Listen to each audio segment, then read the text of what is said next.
Salutare prieteni! În videoclipul de astăzi am să vă arăt ce pun sub fiecare plantă de roșii și la ce adâncime trebuie să le plantăm pentru a avea plante mai mari și roșii mai gustoase.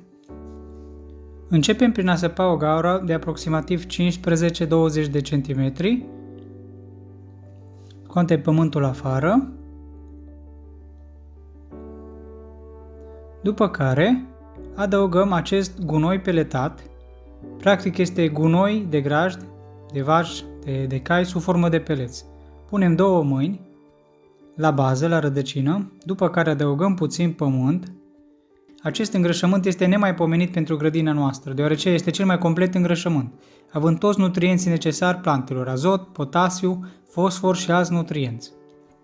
Mai apoi, rupem de la bază cele 2 frunzulițe, o să vă arăt de ce. Vedeți că acum tulpina este liberă.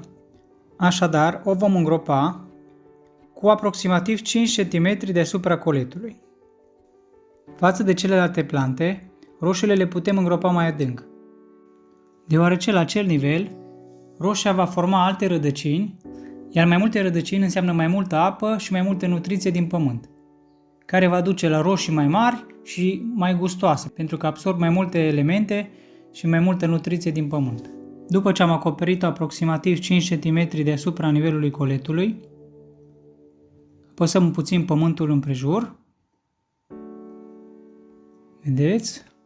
Așa.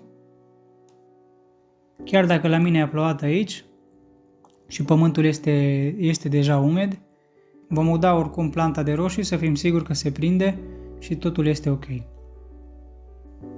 Cam atât pentru astăzi. Dacă v-a plăcut acest videoclip, nu uitați să dați like, să vă înscrieți la canal și nu uitați să apăsați clopoțelul pentru mai multe videoclipuri interesante ca acesta.